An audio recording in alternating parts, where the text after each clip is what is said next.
Hello, welcome to the Art Channel. Today Joshua and I are in the east of England in Norfolk at Houghton Hall to look at this amazing exhibition of sculpture by Anish Kapoor. We will be looking at and examining 24 sculptures by Anish Kapoor. Some are in the main house and some are here outside in the garden. Here we are in Stone Hall, a transitional space, this amazing Palladian room designed in the 1700s. The interior is by William Kent. Kapoor has designed 8 concave mirrors which sit in this room on the consoles, which were originally designed for these busts, still in evidence. And we're standing behind this extraordinary piece called mollis, which means soft or gentle or pliable.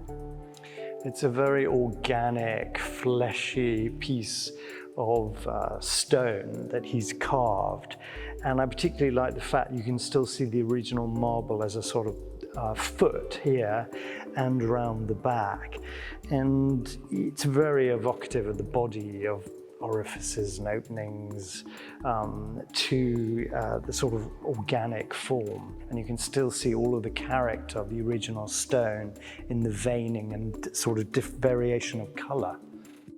It's a very strange piece. I don't know if it's beautiful or ugly, but what I do like about it is I think sculpture sometimes suffers from being plonked on a plinth and it doesn't work. Here the plinth is part of the piece of work, so it's just kind of arrived. It really works, and as you say, this marbling is like flesh, it's like meat, it's like the body. It looks like the inside, the outside. It looks a bit like a piece of your inner ear or a mouth guard. It's a very strange object. And in that fleshiness, there's a slight degree of repulsion about it, as if it's sort of flopping there on top of some kind of slab. And I think it's very well placed and curated because we are in a stone hall with all of this very elaborate carved stone and material. And this has a much more kind of sort of accidental feel to it. So in the hall, we have these 8 mirrors.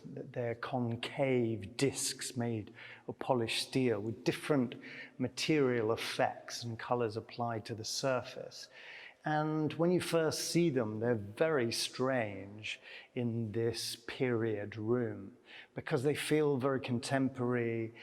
They feel like an intrusion or an insertion and disruption in this space.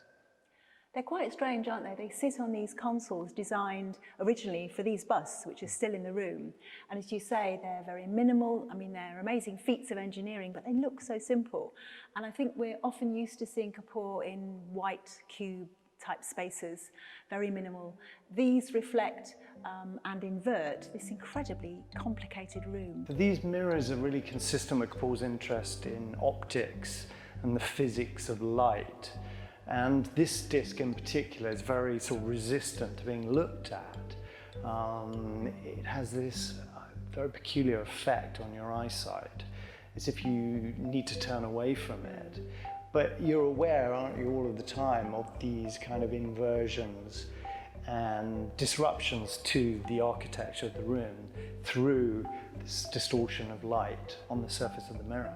And of course what he always does is you look at the object he's made and then you look at the space it's in and you realise that there's a lot of things fighting for your attention in here, so they cleverly fit in and they don't fit into the space. And I think, you know, artists for centuries have been interested, as you say, in optical illusions, in tricks, and they are beautiful tricks. They're amazing, you know how they work, but they still draw you in, there's still magic. And standing looking out at the lawn here, there's a nice kind of echo of the interior in that juxtaposition of the very polished, finished, industrial surface of the engineered sky mirror with that kind of organic, timeless stone. And we saw that relationship explored by Kapoor in the heart of the building. So that kind of duality, I think, is really important in this exhibition.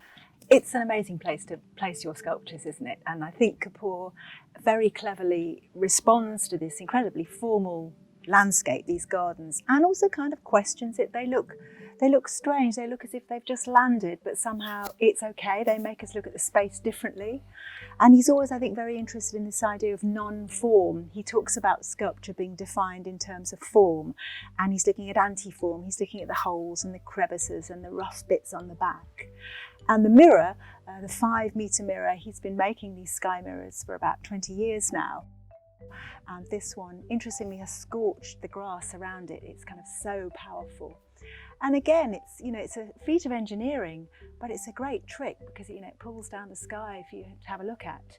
And it reminds me of these little devices, 18th century devices called clawed glasses. You would put it in your hand, a little piece of glass, black on the back, and it would isolate a piece of the landscape for you to look at as a tourist or an amateur painter. And you had to have your back to the thing that you wanted to look at. And we don't look up at the sky here. The sky is brought down for us. It's almost like it's sort of contained, or the essence of it is found just on the surface of that mirror. I'm reminded of prehistoric pagan sites like Stonehenge, that sort of commemoration of time and marking of time through the seasons, and as a way of marking the earth as a special site of significance. And so it's all of these kind of elements of time and light and the sky brought together in focus within this very ironically sort of landscaped and designed 18th century garden. You're right, it's incredibly formal and manicured, and then you get something quite primal actually. Yes, it's got that sort of pagan force about it. Here we are in a small courtyard garden, completely different context to that Palladian interior. And we've got this incredible object called Grace, which kind of lolls slightly awkwardly, leaning back like a kind of fat tongue. It's made of marble, and it's really quite surprising. It's a really sort of plump object, isn't it? But I'm struck by its weight, that force of gravity. It sort of sums up this kind of invisible presence of gravity, because all of the sort of weight of the object, this solid piece of marble, seems to sort of gather at the foot of it. And it seems really kind of pressed down into the earth. I think, like lots of Kapoor's pieces, it's about the body, isn't it? It always refers back to the body, the curves, the bulges, the creases, the veins, the marks, the surface of the body and the inside of the body. It feels very familiar, but as I said, I feel kind of surprised by it. It's odd. Yeah, it's got that biomorphic quality. We do associate it with kind of flesh and sort of biological matter, but it's got this sort of humour to it, this twist. It's quite sort of surprising, and there's a sort of edge to it. So it's got a slight sort of degree of menace to it. I think you're right, actually. I hadn't thought of that. It is a bit comical. It's a bit ridiculous. It's a bit kind of plump and fat and ungainly. Outsized. Yeah, and that's really good.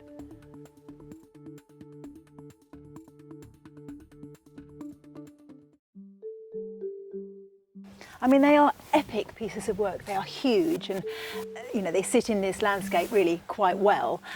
But I think also they're kind of personal. I think some of the marble pieces they're still about the body. They're still in a weird way about intimacy and about the function of sexuality, of human form, of what we're made from. So they have a very different feel to, for example, the mirrors.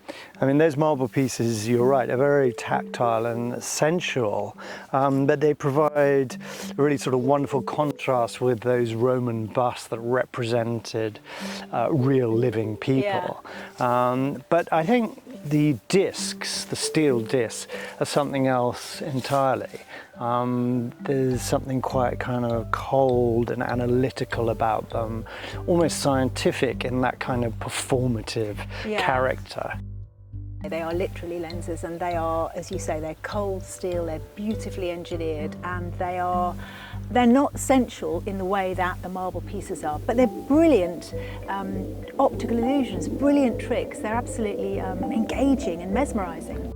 And I think these objects bring to life what can be a very alien environment. Most of us don't occupy these spaces. We don't see or understand these spaces. So he allows you to assess them, reassess them, look at them in a different way. And finally, I would say there's a nice kind of correspondence with the fantasy of the 18th century sort of manicured, designed garden, and the way in which Kapoor creates something that is very sort of alternate. It's a sort of very controlled environment. It's a fantasy, and it's a very pleasurable. It takes us away from kind of modernity, oddly, into a kind of timeless space. Thank you for watching and supporting the Art Channel. You can share and distribute these films, and please give us a thumbs up. We really appreciate your comment and we'd love you to subscribe.